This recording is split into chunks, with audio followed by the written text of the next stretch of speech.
Welcome to Meghna's food magic. और आज हम बना रहे एक बहुत ही वर्सिटाइल सी सब्जी जो है आलू और मटर की सब्जी। टिफिन में भी यूज कर सकते हैं, किसी के भी साथ वो कॉम्प्लीमेंट करती है, चावल हो, रोटी हो, पूरी हो, पराठा हो। और ऐसी ही बहुत यमी यमी रेसिपीज के लिए सब्सक्राइब तो बनता है और बेल आइकन तो प्रेस कर ही लेंगे आप।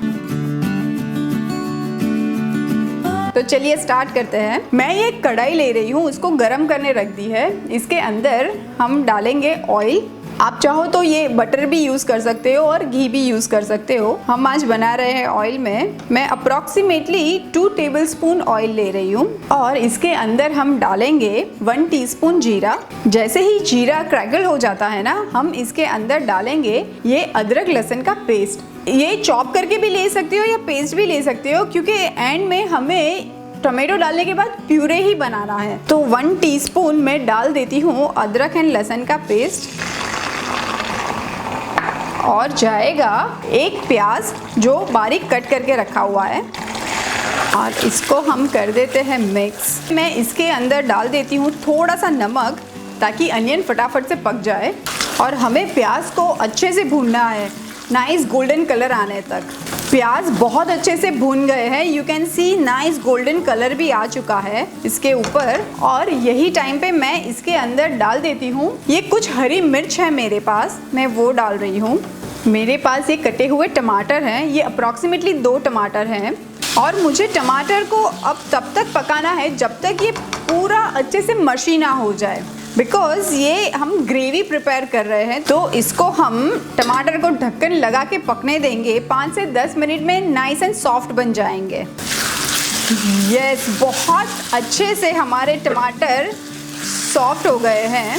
अब मैं गैस को बंद कर देती हूँ और ये टमाटर को थोड़ा सा हम ठंडा होने देंगे, क्योंकि मुझे इसको मिक्सी में घुमाना है और इसकी अच्छे से एक प्यूरे तैयार करनी है। मैंने ये टमाटर की प्यूरे जो है वो बना दी है। अब यही कढ़ाई में मैं पहले थोड़ा सा तेल डाल दूंगी, क्योंकि इसके अंदर हमें अभी मसाले फ्राई करने हैं। इसके अंदर मैं डालने वाली हूँ सारे सूखे मसाले। 1/2 टीस्पून हल्दी पाउडर, 1/2 टीस्पून धनिया पाउडर, और मैं डाल रही हूँ थोड़ा सा गरम मसाला।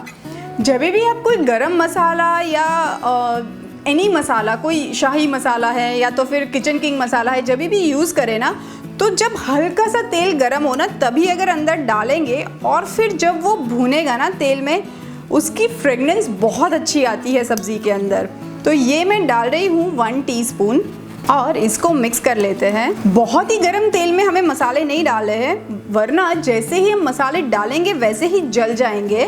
यू कैन सी दैट के मसाले हमारे पक रहे हैं स्लोली। यही टाइम पे मैं ऐड कर देती हूँ ये टमाटर प्याज जो हमने पेस्ट बना दी थी ना, और इसको मिक्स कर लेते हैं। जब भी मैं कोई ग्रेवी बनाती हूँ और जिसके अंदर अच्छे खासे टमाटर यूज़ होते हैं ना, तो वो खट्टापन बैलेंस करने के लिए मैं थोड़ी सी शक्कर उसके अंदर ऐड करती हूँ। तो बस एक चुटकी जितनी शक्कर मैं अंदर डालूँगी और इसको मिक्स कर देते हैं।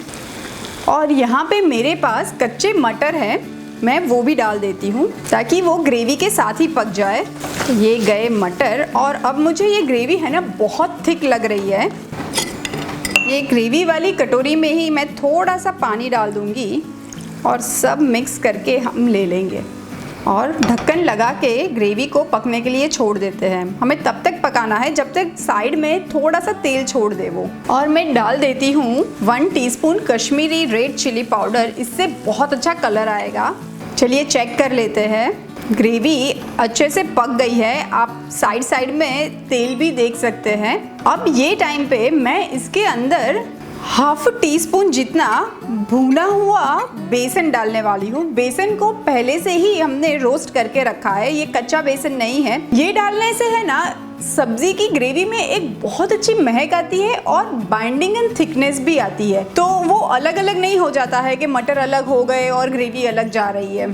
तो मैं बस थोड़ा सा 1/2 टीस्पून जितना ये बेसन डाल दूंगी इसके अंदर और हम मिक्स कर लेंगे। और ये मेरे पास उबले हुए आलू है, मैं वो डाल देती हूँ। आप देख सकते हैं कि आलू को है ना मैंने रफली ऐसे ही हाथ से तोड़ा हुआ है, इसको अच्छे से काटा हुआ नहीं है। ये मैं अप्रॉक्सीमेटली 2 उबले हुए आलू ले रही हूँ और इसको बस लास्ट टाइम ढक्कन लगा के पकने देंगे ताकि आलू भी सारे फ्लेवर्स है ना एब्जॉर्ब कर ले। लेट्स चेक के सब्जी कहाँ तक पहुँची। यम, बहुत अच्छी सब्जी हमारी पक चुकी है। चलिए अभी लास्ट इसके अंदर हम डाल देते हैं ये कसूरी मेथी। कसूरी मेथी है ना, वैसे तो हमारी सब्जी बहुत बढ़िया पकी है पर कसूरी मेथी इसको एक अलग लेवल पे ही लेके जाएगी। तो ये मैं दोनों हाथों से इसको रब करके बस कसूरी मेथी ऊपर से डाल देती हूँ और इसको मिक्स कर देते हैं। देखा, मैंने बोला था ना बेसन डालने से ये एकदम अच्छे से इसकी ग्रेवी मिक्स रहेगी, मतलब अलग अलग नहीं हो जाएगी। दिस इज लुकिंग यम। चलिए इसकी प्लेटिंग करते हैं और मैं ले लेती हूँ ये सर्विंग प्लेट और इसको गार्निश कर देते हैं थोड़े से चॉप्ड धनिये के साथ। तो लीजिए, तैयार है आलू मटर की सब्जी।